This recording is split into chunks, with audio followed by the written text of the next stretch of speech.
Oke, Bismillahirrahmanirrahim. Assalamualaikum warahmatullahi wabarakatuh. Nah, Alhamdulillah segala puji bagi Allah ya Tuhan semesta alam yang sudah memberikan kita nikmat hingga kita bisa berhadir meskipun baru dua orang, insya Allah yang lain bakalan nyusul.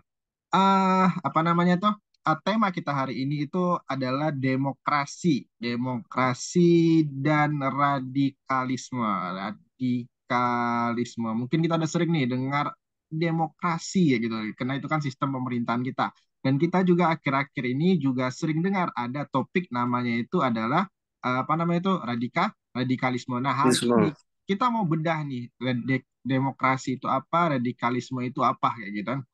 Oke, nah dimulai dari kata demokrasi dulu nih. Nah, Indonesia ini kan menganut paham yang namanya demokrasi. Tapi apa sih demokrasi itu kayak gitu? Jadi demokrasi itu adalah pemerintahan yang bersumber dari rakyat, oleh rakyat dan untuk rakyat, oleh rakyat dan untuk rakyat. Nah, jadi karena ini adalah pemerintahan yang bersumber dari rakyat. Nah, dari mana? Misalnya nih pemerintah kita misalnya mereka mau menjalankan pemerintahannya ya kekuatan ekonominya, kekuatan resource-nya, kekuatan hukumnya bersumber dari mana? Ya dari rakyat.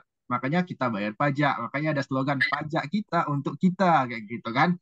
Nah, terus kemudian lagi dikelola oleh siapa? Oleh pemerintah kita. Ya rakyat juga sebenarnya statusnya, cuman kita amanahkan untuk mengemban jabatan kayak gitu. Dan untuk siapa? Dan untuk rakyat juga kayak gitu. Jadi apa pajak tadi dikelola oleh pemerintah yang digunakan untuk pembangunan jembatan, pembangunan sekolah dan lain-lainnya kayak gitu kan. Nah, ciri-ciri negara yang berdemokrasi, ciri-cirinya apa? Biasanya itu ada pemilu. Jadi pemilu itu tugas kita itu apa namanya itu mewakili kepentingan kita kepada seseorang. Misalnya pemilu presiden kemarin kan. Berarti kalau Ya, misalnya ada kebijakan-kebijakan luar negeri yang berkaitan dengan presiden, maka kita mewakili, kita minta tolong nih, tolong dong wakili urusan saya ke negara tersebut lewat kamu kayak gitu. Jadi kayak gitu prinsip dari demokrasi. Nah, orang yang tidak suka demokrasi, orang yang anti atau tidak suka ya, yang orang yang anti terhadap demokrasi, terhadap demokrasi disebut dengan radikal. Ya. Jadi orang yang benci banget dengan demokrasi itu disebut dengan radikal. Nah, muncul pertanyaan kenapa orang tersebut bisa radikal kayak gitu. Nah, misalnya si Yusra misalnya, ya. Yusra senang nggak dengan negara kita Yusra? Ceceknya nggak senang. Sen Ceceknya nggak senang. ya, ya, ceceknya nggak senang. Ceceknya nggak senang. Radikal. Nah, kenapa seseorang itu bisa menjadi radikal? Kenapa? Satu, oke, kenapa seseorang bisa jadi, kenapa orang bisa jadi radikal? Kenapa lu? Oke, satu, kenapa? Faktor apa yang pertama? Faktor Karena ketidaksenangan dengan terhadap negara. pemerintah ya. Iya kan kita Ya, nggak senang dengan pemerintah sekarang misalnya cek ya ini kan mau direkam ya jadi ketika dipublis jangan sampai ada notasi negatif ya. Jadi kenapa orang yang bisa jadi radikal pertama itu ketidaksukaan terhadap orang yang kita pilih atau orang yang terpilih sebenarnya. Jadi misalnya nih kita tidak suka terhadap pemerintahan Pak Jokowi sekarang sehingga apa namanya itu kita jadi radikal. Nah, pertama kenapa orang bisa jadi radikal karena faktor politik. Nah, ini ya karena ketidaksukaan terhadap orang-orang yang menjalankan demokrasi kayak gitu. Nah, yang kedua, kenapa orang-orang bisa jadi radikal? Misalnya kan, oh saya nggak suka dengan Indonesia. Kenapa? Indonesia ini kan negara hukum, bukan negara Islam. Ya, biasa dipandang seperti itu ya. Jadi kan sering tuh kita dengar di TV-TV ada organisasi-organisasi Islam dicap radikal kayak gitu kan. Nah, kenapa? ya. Karena mereka seolah-olah tidak menyukai demokrasi. Berarti faktor apa itu, nak? Faktor agama kayak gitu kan. Oke, ya lanjut ya. Nah, lalu faktor apa lagi yang menyebabkan orang kira-kira bisa menjadi radikal? Nah, terakhir-terakhir sering kita dengar apa namanya itu, oh kenapa anak di, oh iyalah, saya kesel terhadap apa namanya itu terhadap negara ini. Kenapa? Kesenjangan ekonomi itu luar biasa misalnya. Yang kaya-kaya terus, yang miskin makin tertindas terus. Oh, berarti kenapa orang bisa jadi radikal? Karena yang namanya itu apa? Ekonomi ya, karena ekonomi. Jadi yang keempat itu berarti Karena status sosial ya, ini ya, status sosial. Jadi empat inilah, oh udah ada nih, udah ada Arsyala Feizo ini siapa nih? Sini, si Arsil Pak. Oh, Arsil. Oke, Arsil. Oh ya udah. Jadi karena empat inilah orang disebut bisa menjadi radikal. Pertama karena faktor politik, yang kedua faktor agama, yang ketiga faktor ekonomi, yang keempat faktor status sosial ya. Oke, nah selanjutnya nanti pada soal-soal TWK itu ada soal tentang demokrasi dan radikalisme yang berkaitan dengan Pancasila. Nanti kita akan coba bedah ciri-cirinya apa dan gimana cara menyelesaikannya. Oke, ini pengantar materi untuk demokrasi dan radikalisme dan langsung check out kita ke soal. Oke. Nah, soal nomor satu. Baca Yusra, soal nomor satu. Pada realisasinya terdapat ciri pada negara-negara berkembang yang masih mencari bentuk demokrasi yang sesuai dengan tingkat perkembangan masyarakatnya, yaitu Oke, nah jadi ini ceritanya nih ada sebuah negara berkembang, bukan negara maju dan bukan juga negara terbelakang, negara berkembang. Negara berkembang tuh gimana ya? Negara itu dibilang maju, enggak maju juga, kayak gitu. Dibilang terbelakang, ya agak maju lah dikit, kayak gitu. Nah, itu negara berkembang, ya, kayak gitu. Nah, jadi pada realisasinya negara-negara berkembang itu mencoba menerapkan yang namanya sistem demokrasi. Nah, namun di sini dibilang kan yang sesuai dengan tingkat perkembangan masyarakatnya. Nah, yaitu yang mana kira-kira nak yang menjadi opsi jawabannya A, B, C, D, atau E? Yuk silahkan dijawab dulu, by chat boleh, by apa namanya boleh, by suara juga boleh. Oke, oke. Sudah punya jawaban? Oke, kalau sudah punya jawaban, mari kita bedah jawabannya. Oke, nah A, terjadi dominasi. Dominasi ini maksudnya ini nih ya, apa namanya tuh? Ya dia yang paling unggul ya. Eksekutif. Eksekutif itu apa? Eksekutif itu adalah penyelenggara negara. Jadi ya presiden, apa namanya tuh? Gubernur, bupati itu termasuk eksekutif penyelenggaranya. Kalau misalnya dia anggota dewan itu termasuk legislatif. Sementara kalau yang hakim-hakim itu termasuk yudikatif kayak gitu. Nah, terjadi dominasi eksekutif dalam merumuskan kebijakan dalam pembangunan ekonomi. Ini benar ya. Jadi kalau misalnya negara berkembang itu kan dia cenderung yang ngambil alihnya itu adalah si eksekutifnya karena dia adalah perwakilan dari kita. Kalian mau ngomong A selama eksekutifnya ngomong B ya tetap B kayak gitu. Presiden eksekutifnya bilang bangun IKN ya apa namanya tuh kita bilang jangan dong jangan bangun IKN ya kalau itu masih negara berkembang berarti masih didominasi oleh eksekutifnya maka tetap dibangun kayak gitu. Nah ini benar ya kayak gitu. Yang B kesempatan yang sama untuk menikmati hasil pembangunan dan penghidupan yang layak. Kalau udah penghidupan yang layak berarti ini sudah jadi negara maju enggak lagi jadi negara berkembang. Berarti ini sudah kita blacklist dari jawaban. Yang C, adanya jaminan keamanan dan keselamatan bagi seluruh warga negara. Nah, kalau sudah ada jaminan keselamatan dan keamanan kayak di Jerman, itu berarti merupakan ciri-ciri negara maju, bukan untuk negara berkembang. Negara berkembang itu karena kalau sakit sak biaya sendiri, kalau misalnya apa namanya tuh kalau mau cari aman aman sendiri gitu. Jadi negara berkembang itu ya enggak seperti opsi yang ada di jawaban C. Yang D, adanya kebebasan berpikir, berbicara, dan mengemukakan pendapat. Nah, di negara berkembang ini tidak terjadi 100% kayak gitu. Kenapa? Karena masih ada faktor-faktor lain. Karena kan masih menyesuaikan ya. Masih ya. Kayak Indonesia. Indonesia ini kan ya bisa dibilang masih agak negara berkembang ya. Ya, meskipun beberapa tahun terakhir kita disebut sebagai negara maju, tapi belakang-belakang sebelumnya kita kan masih negara berkembang gitu. Ya, gimana di Indonesia? Ya, kebebasan dalam berpikir, iya oke, tapi berbicara enggak gitu, karena kita di-labelin atau dipagarin dengan yang namanya tata krama kayak gitu. Nggak boleh misalnya berbicara sembarangan kayak gitu.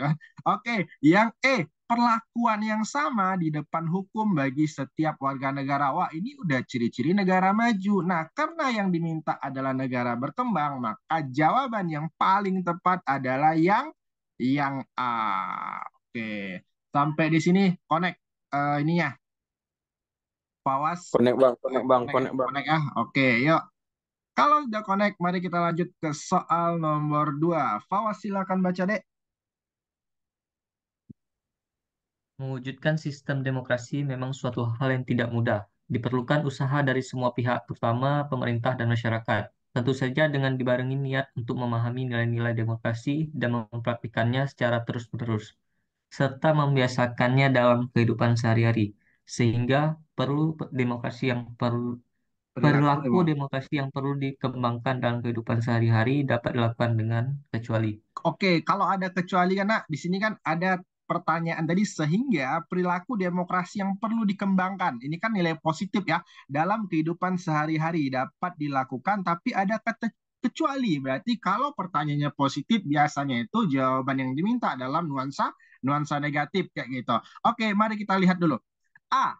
Mampu bersikap bijak dan adil. Tentukan ini positif atau negatif kira-kira guys. Mampu Positif, bersih Bang. positif ya. Positif, Oke, positif. berarti ini positif kayak gitu.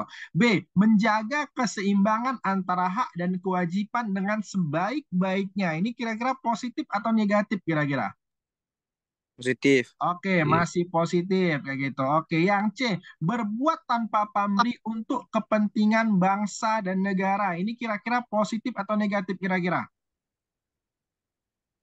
Positif. Oh, Positif, si positif. positif ya. Oke, tanpa pamrih ya, berbuat tanpa pamrih ya. Oke, yang D, berbagi dan terbuka menerima perbedaan pendapat, kritik dan saran dari orang lain. Ini kira-kira positif atau negatif kira-kira guys? Positif, Bang. Masih positif. Oke, belum ketemu yang negatif ya. Yang E, memaksakan pendapat dalam pengambilan keputusan. Ini kira-kira positif atau negatif kira-kira guys? Negatif. Negatif ya, karena ada kata memaksakan di sini. Jadi ini berbau negatif. Nah, kalau misalnya semuanya positif, cuma satu doang nih negatif. Berarti itulah pengecualiannya yaitu. Maka jawabannya adalah yang E kayak gitu. Oke, bisa bisa bisa. Insyaallah. Ya, sip sip sip sip. Oke, lanjut soal nomor 3. Arsyil, silahkan baca deh soal nomor 3. Konflik sosial yang dilatar belakangi isu SARA pernah terjadi di suatu daerah. Selain membawa kerugian harta benda, trauma yang ditimbulkan akibat konflik juga sangat mendalam. Untuk itu diperlukan kesadaran bersama untuk mencegah teruangnya konflik serupa. Ya, terulang Cara maksudnya ya. pengendalian yang tepat untuk mengatasi konflik adalah Oke, nah ini ada apa namanya tuh kursi melalui.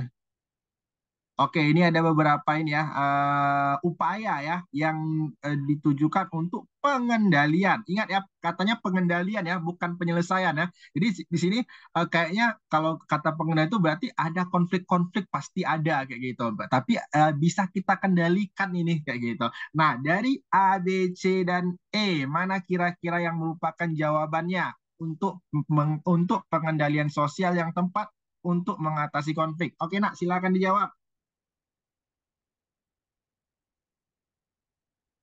Oke,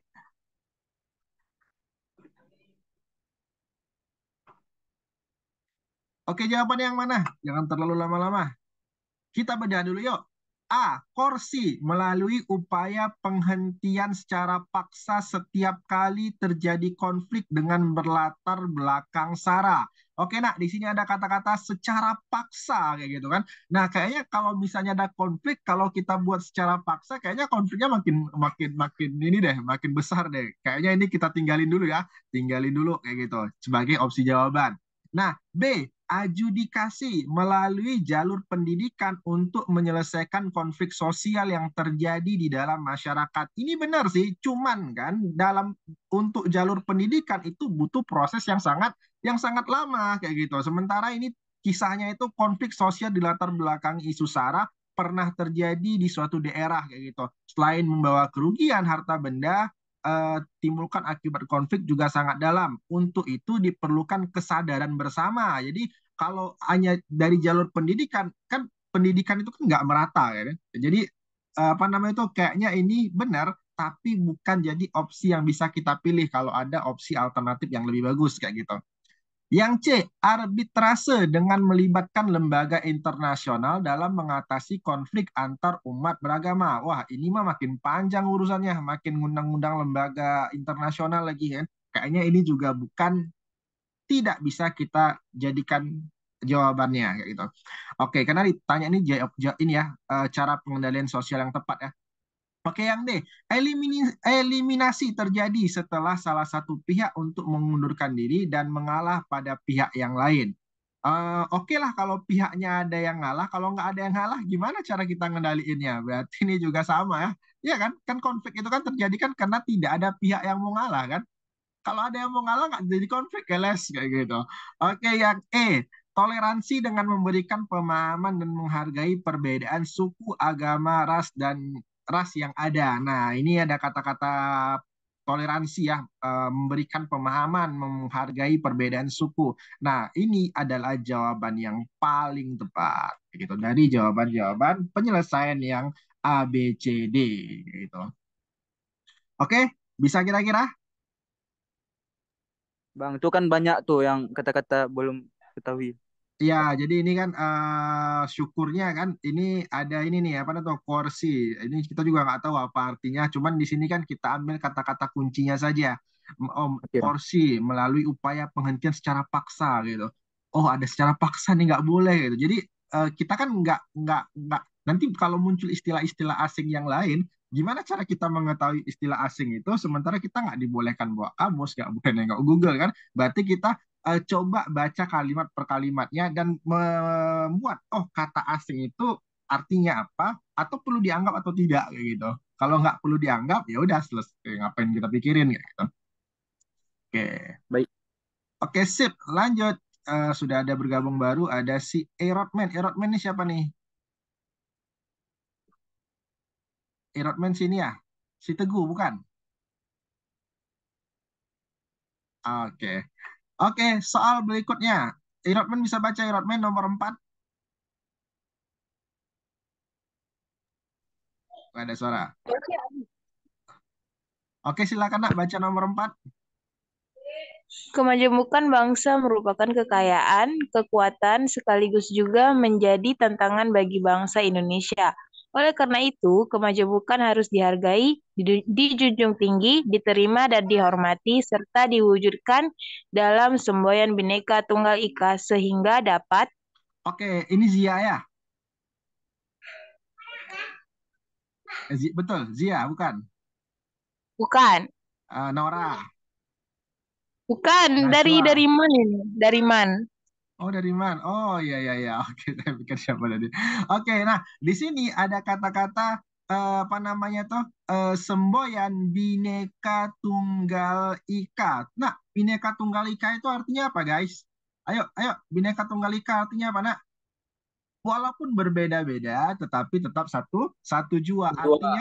Artinya itu kita ini prinsip dasar Indonesia nih kita dari perbedaan-perbedaan yang ada. Oh, beda suku, beda agama, beda warna kulit, beda beda logat pengucapan, tapi tetap dalam satu kesatuan kayak gitu. Karena berbeda-beda pasti ada konflik, betul kan? Iya kan? Kalau misalnya berbeda-beda pasti ada konflik. Nah, tujuan dari semboyan Bhinneka Tunggal Ika itu tujuannya adalah untuk meredam sumber konflik yang mengakibatkan perpecahan. Maka jawabannya adalah otomatis yang A, yaitu meredam konflik yang dapat menyebabkan perpecahan. Dari kata ini aja, semboyan Bhinneka Tunggal Ika aja, kita udah tebak nih jawabannya apa. Kenapa bukan B, Bang? Menciptakan sesama warga negara dengan kelas sosial yang tinggi. Keles, kayak gitu. Kalau misalnya sebuah udah kelas sosial yang tinggi, berarti kan udah sama semua tuh ya. Berarti nggak Bhinneka Tunggal Ika, itu Bhinneka Kaya Raya ya berarti ya. Oke, yang C, menghilangkan perbedaan yang ada. Perbedaan itu nggak bisa dihilangkan. Emang kalau cara beda hilangin perbedaan gimana? Hilangin orangnya kan kagak kayak gitu. Maka ini juga nggak bisa jadi jawaban. Menjadikan kita lebih baik, ini nggak ada unsur perbedaannya. Ini nggak bisa boleh. Ini nggak boleh jadi jawaban. Yang E, menciptakan perbedaan diskriminasi pada kelompok masyarakat tertentu. Nah, ini mencoba menciptakan perbedaan. Berarti ini masalah juga. Maka jawaban yang paling tepat adalah yang A. Oke, next. Soal nomor 5. Kayak gitu. Nah, soal nomor 5 balik lagi ke Yusra. Silakan Yusra dibaca, nak. Soal nomor 5. Ancaman radikalisme banyak menyasar kaum muda. Banyak pemuda terjebak dengan aliran yang berbau radikalisme seperti diiming-imingi gaji puluhan juta. namun mesti menjadi bagian dari terorisme. Hal di atas menunjukkan bahwa salah satu penyebab terjadinya gerakan radikalisme disebabkan oleh aspek. Oke, mungkin yang telat tadi, kita review ulang bahwasanya kenapa orang bisa terpapar paham radikalisme. Ingat, radikalisme itu apa? Anti dari demokrasi kayak gitu. Kenapa? Karena yang pertama faktor agama, yang kedua kena faktor apa? Faktor ekonomi, yang ketiga faktor apa? Faktor politik, yang keempat faktor strata sosial ya. Oke, nah di sini ada dibilang banyak pemuda terjebak dengan aliran yang berbau radikalisme seperti diiming-iming gaji puluhan juta, namun mesti menjadi bagian dari terorisme. Jadi misal gini nih, datang nih orang radikal misalnya ke Fawas misalnya, Fawas, yuk kita gabung ke ini yuk, ke Laskar ini yuk, Ki kan saat ini kan lagi nggak ngapa-ngapain ya, di sana kita dibayar tuh 20 juta sebulan, tapi syaratnya kita harus gabung, harus join kayak gitu. Nah, si anak ini tadi karena ya uang belum ada dan kemudian ditawarkan dengan gaji yang puluhan juta, yang wow, fantastis kan, maka dia tertarik menjadi anggota terorisme, terpapar radikal lah si kawan itu kayak gitu. Jadi aspek apa yang menyebabkan dia terpapar radikalisme? Aspek apa ini nak? Apakah ideologi, agama, politik, ekonomi, atau geografis? Aspek apa guys? Ekonomi, Om. Ekonomi. Ekonomi, pintar karena dia ada kata-kata uang tadi ya. Iya, pintar. Kalian sudah sangat luar biasa. Oke, next soal nomor 6. Ini karena puasa kan, jadi mungkin kalau berakhir jam setengah 3, jam 2 lewat, maka kita berakhir jam 2 lewat gitu. Jadi tidak begitu tekankan waktunya. Oke, soal nomor 6, balik lagi ke Fawas. Nomor 6, Fawas. Radikalisme merupakan ancaman terhadap ketahanan ideologi suatu negara. Indonesia sebagai negara yang plural di mana terdapat berbagai macam suku, ras, budaya, dan juga agama, menjadi sasaran paham radikal berbau sara, tumbuh, dan berkembang. Pemuda merupakan sasaran utama penyebaran aksi kekerasan dan radikalisme yang patut menjadi keprihatinan kita bersama. Karena hal tersebut, terdapat beberapa hal yang patut dikedepankan dalam pencegahan radikalisme di kalangan pemuda, kecuali Oke, nah teman-teman kan keren apa namanya itu, silahkan nak dibaca dulu opsi jawaban A sampai dengan E dan silahkan dijawab apa jawabannya. Kita beri waktu 30 detik. Silahkan nak. Boleh by chat.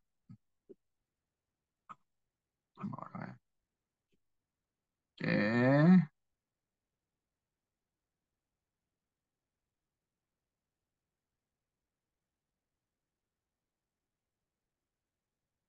Oke, jawabannya apa? Sudah 30 detik. Mari kita bedah kalau misalnya seperti itu. Karena hal tersebut, terdapat beberapa yang patut dikedepankan dalam pencegahan radikalisme di kalangan pemuda, kecuali kayak gitu kan. Oke, nah mari kita lihat dulu nak, apakah semuanya nilai positif semua nak? Karena kalau misalnya pencegahan ini kan nilainya kan positif. Nah, kalau ada kecuali berarti ya dicari itu yang paling negatif kayak gitu. Nah, apakah semuanya positif atau ada yang negatif nih kira-kira? Mari kita lihat. A. Memberikan pemahaman agama yang damai dan toleran. Ini positif ya. Oke. Yang B, memberikan keteladanan yang baik kepada pemuda. Ini positif atau negatif, nak? Positif ya. Oke. Yang C, memperkuat pendidikan kewarganegaraan mengenai 4 pilar kebangsaan, yaitu Pancasila, Undang-Undang 1945, NKRI, dan Bhinneka Tunggal Ika. Ini memperkuat pendidikan. Ini juga nilainya positif ya. Oke, yang D, memberikan modal usaha untuk pemuda berprestasi. Yaitu. Ini juga nilainya positif ya. Dia kan beri ya. Oke, yang E, memberikan masukan kepada pemuda. Oh, ini juga positif. Maka semua jawabannya bernilai positif. Nah, kalau sudah seperti ini, maka kita harus bedah nih, kira-kira yang mana upaya pencegahan radikalisme di kalangan pemuda. Mari kita cek ulang opsi jawabannya dari A sampai dengan E. A. Memberikan pemahaman agama yang damai dan toleran. Tadi kita sudah tahu nak ya bahwasanya salah satu aspek dari apa namanya itu dari orang terpapar radikal kenapa? Karena masalah agama. Oh, Indonesia ini bukan negara Islam, maka saya benci dengan ya terpapar radikal gitu kan. Nah, jadi eh, oke, memberikan pemahaman agama yang damai dan toleran ini masuk dalam pencegahan radikalisme. Oke. Yang B, memberikan keteladanan yang baik kepada pemuda. Jadi dengan teladan yang baik, maka pemuda tersebut tidak terpapar radikalisme. Oke, it's okay yang B. Yang C, memperkuat pendidikan kewarganegaraan. Ini kan tujuannya kan adalah untuk mencintai negeri ini kan. Nah, maka ini pun juga upaya untuk mencegah radikalisme kayak gitu. Yang D, memberikan modal usaha untuk pemuda berprestasi. Nah, saya agak ragu ini kayak gitu. Kenapa? Karena memberikan modal usaha untuk pemuda berprestasi. Memberikan modal itu justru bagi mereka yang mau berusaha atau mau buka usaha atau mau buka kerja atau mau buka lapangan pekerjaan, bukan yang berprestasi kayak gitu. Kalau yang berprestasi kan ini kan harusnya kan diberi apresiasi kan, bukan diberikan modal kayak gitu. Maka ini betul nggak kira-kira? Yang berprestasi diberi apresiasi atau diberikan modal kira-kira guys? Yusra, selaku anak yang berprestasi, kamu anak yang berprestasi, kamu mau diberikan modal atau mau diberi cocoknya itu anak yang berprestasi nak diberikan modal atau diberikan apresiasi penghargaan? Yang mana kira-kira? Apresiasi penghargaan, Apresiasi kan? Bang. Bukan modal Ya, kan? Oke, berarti ini bukan. salah nih gitu. Yang E, memberikan masukan kepada pemuda. Iyalah, ini kan betul ya. Jangan kamu jadi teroris kayak gitu kan. Jangan kamu ikut kelompok-kelompok yang aneh-aneh. Maka ini benar juga ya. Maka jawaban yang memungkinkan kecualinya adalah yang dodol. Memberi modal usaha untuk pemuda berprestasi kayak gitu. Karena ya modal itu diberikan kepada orang yang membutuhkannya kayak gitu. Kalau orang yang berprestasi diberikan apresiasi bukan diberikan modal. Oke, next soal berikutnya, soal nomor 7. Arsil, baca Arsil nomor 7. Pengeboman Makassar pada tahun 2021 adalah sebuah peristiwa ledakan bom yang terjadi di depan gereja Katedral Makassar, Kota Makassar, Sulawesi Selatan, Indonesia, pada tanggal 28 Maret 2021. Akibat peristiwa ini, 20 orang mengalami luka-luka dan 2 orang yang diduga pelaku bom bunuh diri meninggal dunia. Peristiwa yang diduga erat berkaitan dengan radikalisme di atas bertentangan dengan Pancasila. Sila Oke, oke. Nah, ini agak analisis sedikit ya. Saya ketik di sini nah, radikalisme hubungannya sama Pancasila. Nah, kalau sila satu itu berkaitan tentang keagamaan. Jadi misalnya nih ada apa namanya itu ada orang ngebom di gereja misalnya. Kenapa ngebom di gereja? Nggak suka dia dengan agama tersebut kayak gitu. Maka ini termasuk radikalisme terhadap hubungannya terhadap sila sila satu, ciri-cirinya itu bawa keagamaan ya gitu.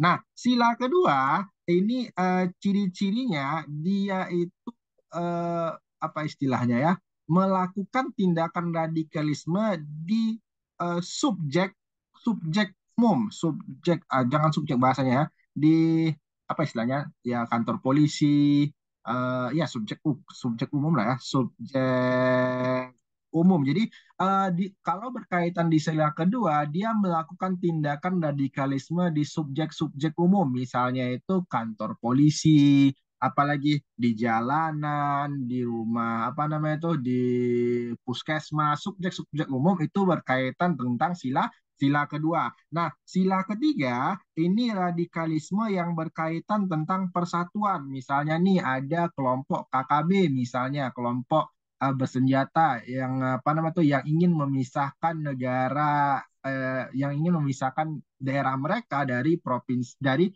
Indonesia itu berarti berkaitan radikalisme yang berkaitan tentang sila sila ketiga. Nah, kalau sila keempat ini adalah radikalisme yang berkaitan dengan sistem demokrasi kayak gitu. Misalnya nih apa namanya itu eh, apa istilahnya yang nggak suka terhadap pejabat-pejabat yang ada di negeri ini kayak gitu atau nggak suka dengan sistem negara kita maka itu berkaitan hubungan antara radikalisme dengan sila sila keempat. Yang selanjutnya itu sila kelima itu berkaitan tentang status sosial kaya miskin kayak gitu. Jadi misalnya kenapa kamu nggak apa namanya tuh misalnya ada orang suka meneror orang-orang kaya kayak gitu. Kenapa dia meneror orang kaya? Karena dia miskin misalnya. Maka kebencian terhadap hal tersebut karena kebenciannya terhadap status sosial gitu. Maka itu radikalisme yang berkaitan dengan sila sila kelima kayak gitu. Oke.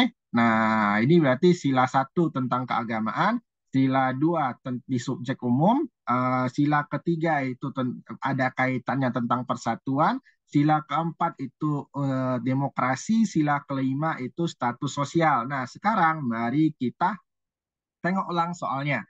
Pengeboman Makassar 2021 adalah sebuah peristiwa ledakan yang terjadi di depan gereja katedral Makassar. Nah, oh berarti ada subjek keagamaan ya, gereja sini ya. Oke, Kota Makassar, Sulawesi Selatan, Indonesia pada tanggal 28 Maret 2021. Akibat peristiwa ini 20 orang mengalami luka-luka. Ini 20 orang yang luka-luka, 20 orang yang di gereja katedral kan? Bukan misalnya dia ngebom di gereja, terus kemudian 20 orang luka-lukanya di mall apa gitu, enggak kan? 20 orang ini kan dia korban di gereja ini kan, betul kan? Oke, dan 2 orang yang diduga pelaku bom bunuh diri meninggal dunia. Peristiwa yang diduga erat berkaitan dengan radikalisme di atas bertentangan dengan Pancasila. Sila keberapa guys? Oke, gimana jawabannya? Apakah berkaitan dengan sila ke-1, sila kedua, sila ketiga, sila keempat, atau sila kelima? Gimana guys? Ayo apa jawabannya? Ditunggu nih. Kalau Yusra jawabannya apa Yusra? Sila keberapa nak? Sila kedua, Bang. Kenapa sila kedua? Karena melibatkan banyak orang. Melibatkan banyak orang. Yang dilibatkan cuma 2 orang nih keles yang mati. 20 ini adalah jamaat gereja nih. Oke, Oh, kalau Fawas sila keberapa Fawas? 2 juga, Bang. 2 juga. Kenapa? Karena korbannya antar manusia, Bang. Karena korbannya antar manusia. Oke, ya, ya ini yang materi kemarin ya tentang Pancasila ya. Oke, nah apa namanya itu radikalisme jika dihubungkan dengan sila apa namanya itu dengan Pancasila, eh, kenapa jawabannya bukan yang kalau ketiga empat lima jelas ya, clear ya, bukan ya. Yang paling bingung itu kan 1 dengan 2 ya. Oke, kenapa bukan yang kedua jawabannya? Kenapa jawabannya yang pertama? Jawaban yang pertama nih keagamaan kayak gitu. Kenapa? Karena pengeboman tersebut terjadi di gereja. Gereja ini kan simbol keagamaan, betul. Terus kemudian 20 orang mengalami luka-luka. 20 orang ini siapa? Pasti orang-orang jamaat gereja kayak gitu. Jadi ini bukan di subjek umum kayak gitu. Ini orang yang diteror itu adalah gerejanya beserta orang-orangnya kayak gitu. Maka jawabannya adalah yang pertama yang berbau tentang keagamaan kayak gitu. Jadi kita akan lihat nanti kita coba upayakan ada soal yang ada kaitannya tentang ini ya perbedaan antara sila satu sila dua. Mungkin di postes ada ya itu di postes ada saya taruh nih soal pengeco ya apakah dia sila satu atau sila dua. Ingat ya kalau sila satu itu yang ada kaitannya tentang keagamaan yaitu. Nah termasuk salah satunya tempat-tempat ibadah. Kalau yang kedua, dia biasanya itu tindakan radikalisme di tempat-tempat umum, di subjek umum. Misalnya itu di lapangan bola, kantor polisi yang tidak ada unsur keagamaannya. Gitu. Oke, jawaban ini adalah yang A. Sip ya. Oke, sekarang nomor 8. Baca yang dari mana tadi? Nomor 8, nak. Pada tanggal 16 Mei 2021 terjadi penyergapan markas KKB, kelompok kriminal bersenjata di Kampung Mayuberi, Papua. Dalam peristiwa itu, 2 anggota KKB tewas tertembak dan 1 orang lainnya terluka, meski berhasil melarikan diri. Polisi pun mendapatkan sejumlah persenjataan mereka, mulai dari senjata laras panjang hingga senjata tradisional lain seperti panah. Upaya itu bukan tanpa sebab. Pasalnya, sejak April pihak KKB diduga banyak bertanggung jawab atas penembakan aparat hingga warga sipil. Penembakan terhadap warga sipil dan aparat oleh kelompok KKB tidak mencerminkan Pancasila. Oke, nah sekedar informasi KKB itu apa? KKB itu adalah kelompok kriminal bersenjata atau suatu kelompok yang ada di Papua yang memperjuangkan sebuah negara namanya adalah Papua Merdeka kayak gitu. Jadi tujuan dari KKB itu adalah untuk memisahkan diri dari wilayah kesatuan NKRI. Oke, nak, berarti nak kira-kira jawabannya apa nih? Penembakan terhadap warga sipil dan aparat oleh kelompok KKB tidak mencerminkan Pancasila sila keberapa? Ayo, sila keberapa, guys?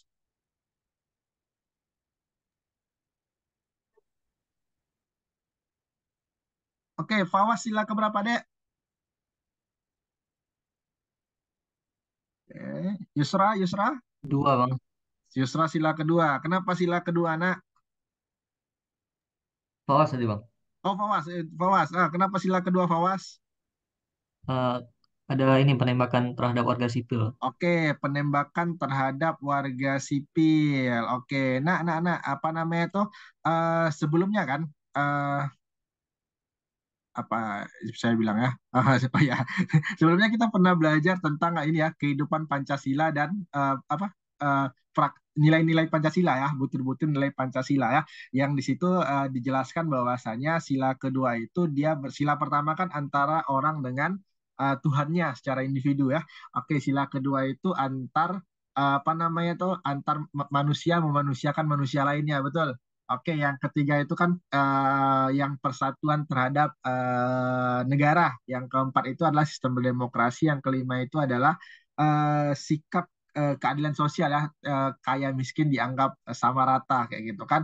Nah, itu apa namanya tuh betul. Ini bisa kaitan juga dengan ini. Jadi di sini kan dibilang penembakan terhadap warga sipil oleh aparat oleh kelompok KKB. Jadi di sini nak kata kuncinya itu adalah kelompok KKB yang melakukan tindakan penembakan itu bukan orang biasa kayak gitu. Kalau dia orang biasa berarti betul, berarti sila kedua. Misalnya saya nih, saya nggak punya maksud dan tujuan misalnya tiba-tiba nembak polisi dor kayak gitu kan. Nah, berarti saya ngapain? Berarti saya sudah apa namanya tuh sudah melakukan pelanggaran di sila kedua karena saya tidak memanusiakan manusia. Tapi di sini ada unsur lain nih, yaitu spesialnya adalah kelompok KKB kayak gitu.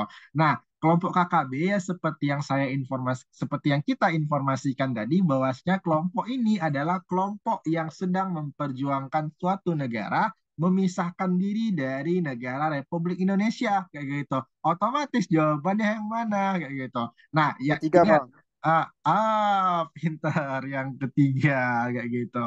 Iya kan? Jadi ada kata kuncinya Fawas kayak gitu. Jadi benar kalau ini bukan kelompok KKB, misal orang biasa, misalnya Fawas menembak aparat polisi kayak gitu. Entah, nggak tahu kejadian kenapa tiba-tiba tertembak aja gitu kan. Maka dia sudah melakukan pelanggaran sila kedua, betul. Tapi di sini ada kata kunci khusus kayak gitu, yaitu kelompok KKB kayak gitu. Maka jawabannya adalah yang ketiga gitu.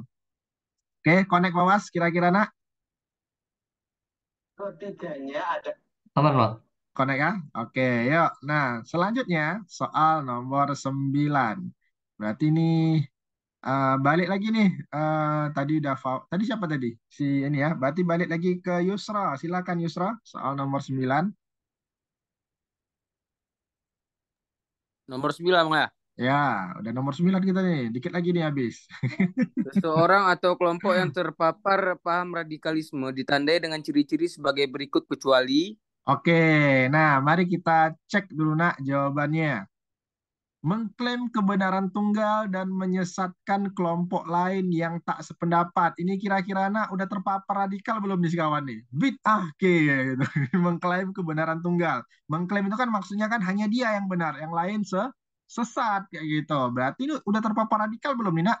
Karena pertanyaannya adalah seseorang atau kelompok yang terpapar paham radikalisme ditandai dengan ciri-ciri sebagai berikut.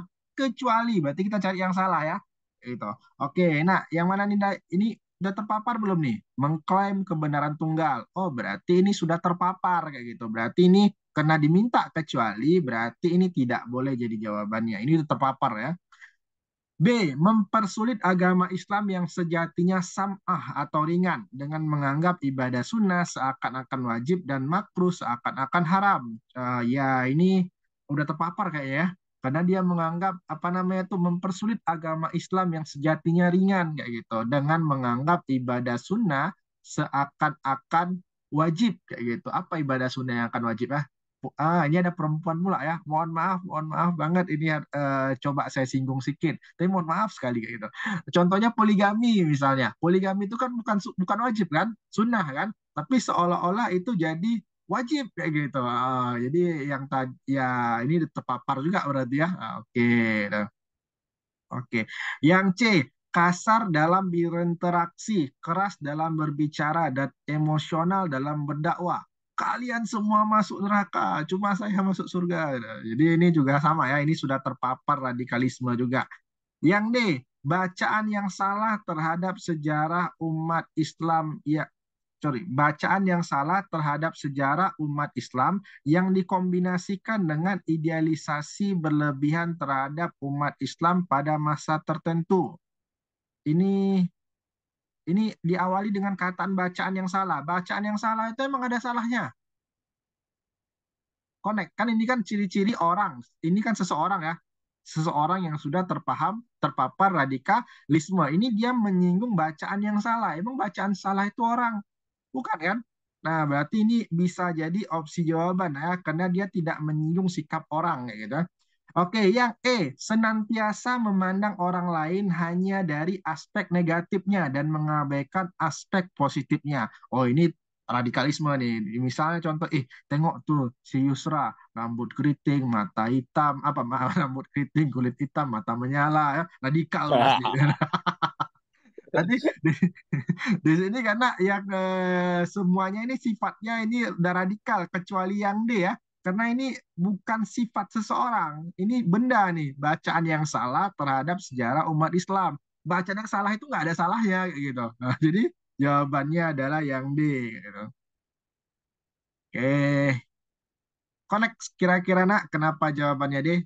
Bisa ya? Oke, next soal nomor 10 kayak gitu. Arsip, jangan dicoret-coret arsip.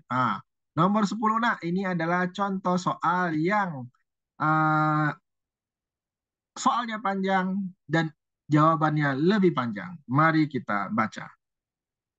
Nomor 10, silakan arsip yang sudah coret-coret. Baca nak. Arsil. Sorry, arsip, arsil. Ya bang, ya bang. Tadi nggak tahu bang, pikir punya sendiri bang. Oh iya, nomor 10 baca nak. Oke bang. Indonesia telah secara resmi membubarkan ormas yang ditenggarai merupakan ormas radikal, di mana ormas tersebut menganut paham khilafah dan memiliki cita-cita untuk meruntuhkan demokrasi dari Indonesia. Pemerintah menerbitkan Perpu nomor 2 tahun 2017 yang mengubah UU nomor 17 tahun 2013 tentang ormas. Perpu ini dibuat setelah pemerintahan mengumumkan upaya pembubaran ormas HTI yang dianggap anti Pancasila dan berpaham radikalisme. Gerakan radikalisme merupakan salah satu ancaman serius terhadap nilai-nilai luhur Pancasila. Ancaman radikalisme ini bisa diminimalisir, yang salah satunya upaya untuk Oke, ini sebelumnya ya, secara bernegara, karena negara ini kan katanya adalah negara yang majemuk, sehingga negara ini bukan negara agama, kayak gitu kan. Nah, tapi apakah seseorang itu boleh bercita-cita mendirikan negara Islam? Ya sah-sah saja, namanya cita-cita kan. Nah, tapi ketika dia sudah membentuk pergerakan-pergerakan dalam bentuk organisasi, maka negara yang bersifat demokrasi mungkin merasa terancam sehingga dibilanglah nih ATI itu radikal kayak gitu. Oke, ini hanya sebatas soal ya. Ini saya garis bawahi ini hanya sebatas soal saja kayak gitu. Jadi benar atau tidaknya wallahu alam tindakan dari mereka kan. Oke, yang A kayak gitu. Memberikan jadi ancaman radikalisme ini bisa diminimalisir yang salah satunya dalam upaya untuk apa? Yang A, Memberikan informasi seluas-luasnya kepada masyarakat bahwa HTI bukan ormas yang baik, melainkan organisasi politik yang radikal dan meminta masyarakat untuk mengikuti. Udah radikal disuruh ngikutin, keles, apa jadinya ini kayak gitu. Langkah ini tidak bisa jadi jawaban. Oke, yang D, menyebarkan informasi tersebut guna untuk diketahui oleh masyarakat luas bahwa benar HTI anti Pancasila, anti demokrasi dan radikalis dalam berkegiatan. Oleh karenanya pantas untuk tidak dibubarkan kayak gitu. Jadi ini juga salah ya, karena kita tahu arah pembicaraannya gimana nih kan.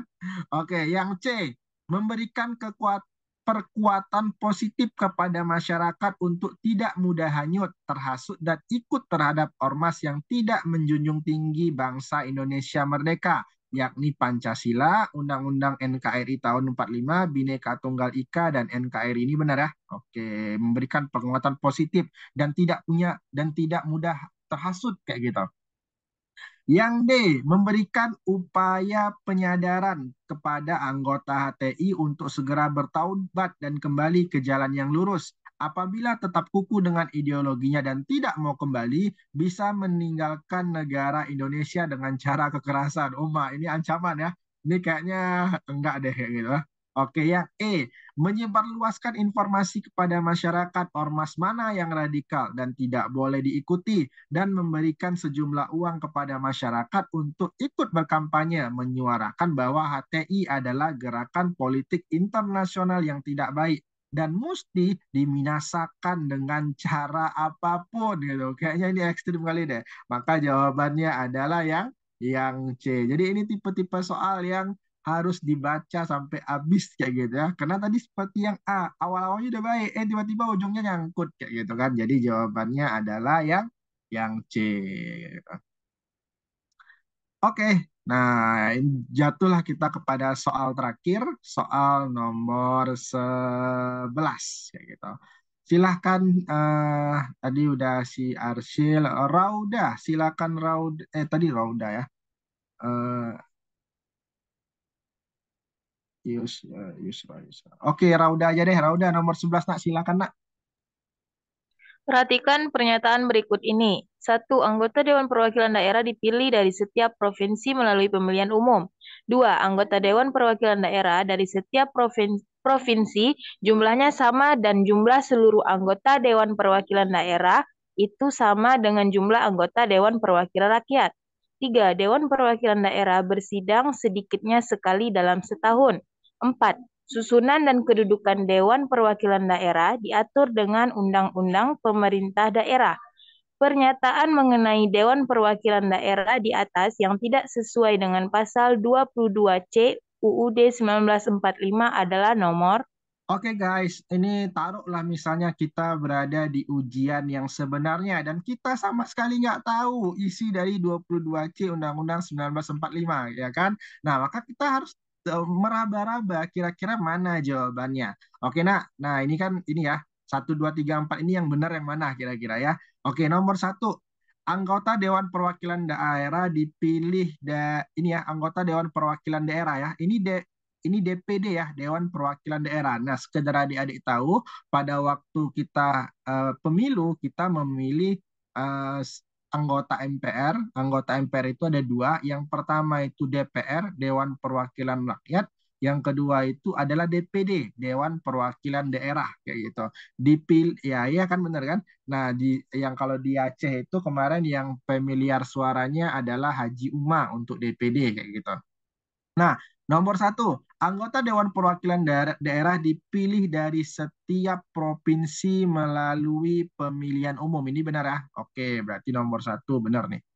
Oke, nomor 2, anggota Dewan Perwakilan Daerah dari setiap provinsi jumlahnya sama dan jumlah seluruh anggota Dewan Perwakilan Daerah itu sama dengan jumlah anggota Dewan Perwakilan Rakyat. Kita tahu guys, anggota apa namanya tuh Dewan Perwakilan Daerah itu kalau saya nggak sih, tapi boleh cek nanti ya. itu setiap provinsi 4. Jadi terlepas dari besar kecilnya provinsi, padat ringannya padat atau jarang padat penduduknya atau tidaknya, tetap 4 per provinsi. Tapi untuk Dewan Perwakilan Daerah, Dewan Perwakilan Rakyat ini jumlahnya tidak sama dengan DPD, karena di DPR itu ada presidential threshold, ada threshold, parliament threshold kayak gitu, di mana kalau misalnya jumlah suara partai presentasinya tidak sampai dengan 4%, maka dia dianggap hangus. Salah satu contoh kalau di Aceh adalah Bu Iliza Saaduddin Jamal, meskipun suara beliau tinggi, tapi karena partainya tidak sampai di 4%, maka beliau tidak tidak lolos di parlemen, tidak lolos di DPR. Maka nomor 2 ini salah ya guys. Nah, dengan nomor 2 salah, setiap yang ada nomor 2-nya berarti kita salahkan. 2 salah, 2 salah. Oke, 2 salah. Oke, nah sehingga tinggal 3 dan 4 atau 1 dan 3. Kayak gitu. Oke, yang 3. Oma, 3 ini berarti udah pasti benar ya. 3 dan 4, 1 dan 4 ya. Oke, deh. 3. Dewan Perwakilan Daerah bersidangnya sedikitnya sekali dalam 1 tahun. Iya, betul sini namanya ya, di opsi jawabannya menuntut ini untuk benar ya. Oke. Nah, nomor 4. Susunan dan kedudukan dewan. Oh, ini nyangkut lah ya. Ini bawa ke sini ya. Susunan dan kedudukan dewan perwakilan daerah diatur dengan Undang-Undang Pemerintah Daerah. Susunan dan kedudukan Dewan Perwakilan Daerah diatur dengan Undang-Undang Pemerintah Daerah. Sepertinya kan teman-teman kan, apa namanya tuh, tapi nanti boleh dicek ya, di pasal 22C 1945, atau kita cek langsung ya, by Google ya. Pasal 22C, apa tadi nak? Undang-Undang 1945, 22C, Undang-Undang Dasar 1945. Mari kita googling dulu. Oke.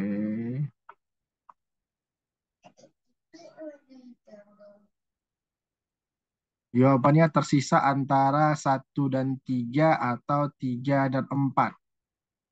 Oke. Oke. Mengalami perubahan adalah pasal 22C ya. Mengatur tentang pemilihan DPD melalui pemilu. Pasal 2. Oh ya, ini berarti pasal 22C mengatur DPD melalui pemilu. Berarti ini nak ya. Berarti jawabannya adalah 1 dan 3. Kayak gitu. Oke. Maka jawabannya adalah yang E. Oke guys, itu deh. Saya ragunya jadi ini, nomor 4. Perwakilan daerah itu oleh Undang-Undang Daerah atau Undang-Undang 45 gitu. Oke, maka jawabannya adalah 1 dan 3. Oke teman-teman, senang berjumpa dengan kalian hari ini. Pukul sudah 2:30, silahkan mengerjakan post-testnya bab demokrasi dan radikalisme. Ini saya aktifin dulu post-testnya ya. Tunggu post-test.